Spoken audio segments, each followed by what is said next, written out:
I absolutely loved being in the Royal Marines. I wanted to join the Royal Marines since I was 4 years old, by all accounts, my parents told me. So it's all I've ever wanted to do. Becoming a Royal Marine was a dream for me, it really was.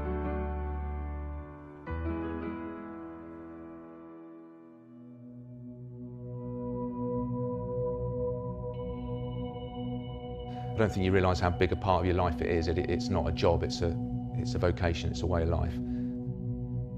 Leaving the Royal Marines was a trauma. It was difficult, you know. It was exciting to try something new, but equally it was frightening to leave something that you'd spent so long doing. Yeah, and the uncertainty was difficult. But in the end, I found the job at the Tower was where I really wanted to be, heard about it, went for it, and got the job. So it's been a brilliant transition.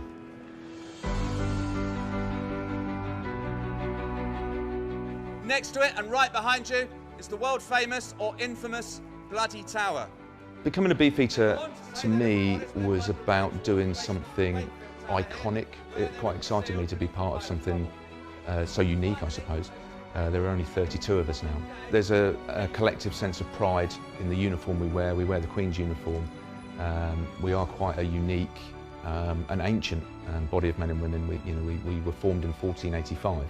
The Tower is a World Heritage Site partly because of us. It's one of the oldest communities, still doing the same job and same role it's always done. And so, yeah, that's quite an overwhelming sense sometimes of history on your shoulders.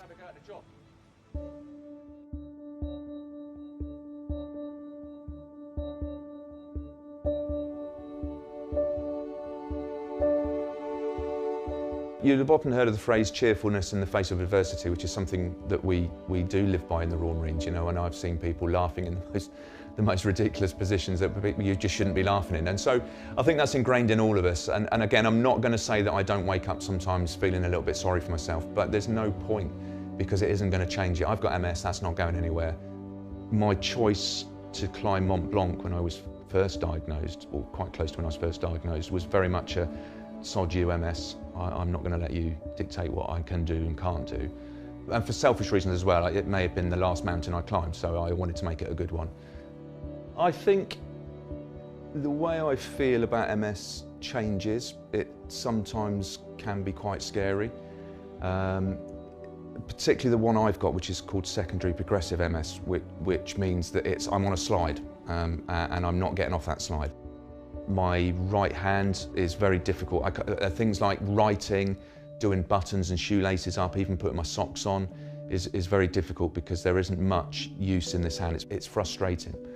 There are a lot of cognitive issues, so I will forget halfway through a sentence what I'm talking about. There can be quite emotional mood swings as well. Balance is a big issue with me as well. I often, it looks like I'm drunk, if I'm honest. One of the consequences of MS is a thing called foot drop, and it's quite common.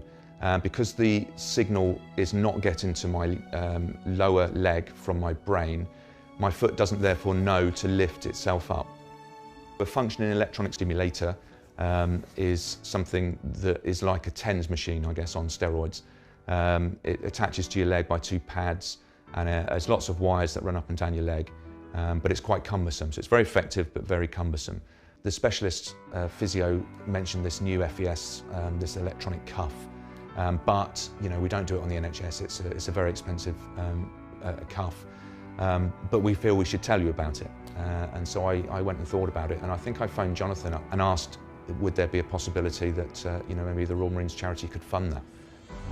And I think without hesitation, Jonathan agreed that that was a great idea. So I'm very fortunate. I think I'm one of only 2 people in London that's got one.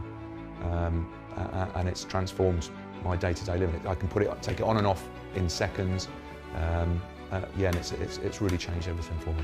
It's not a cure for my MS. At the end of the day, I mean, physically at the end of the day, I become incredibly tired, and it's not able to overcome that.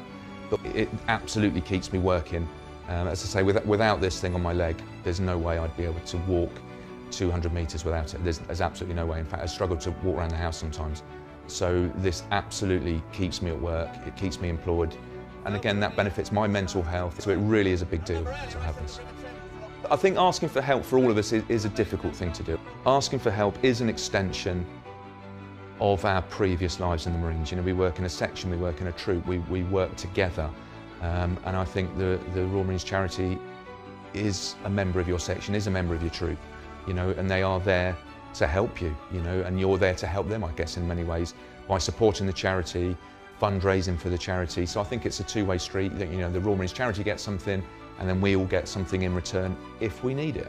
It doesn't mean we all need help, but if we do need help, you know, I think knowing that that blanket is there, ready to catch us and support us, I think is really, really important.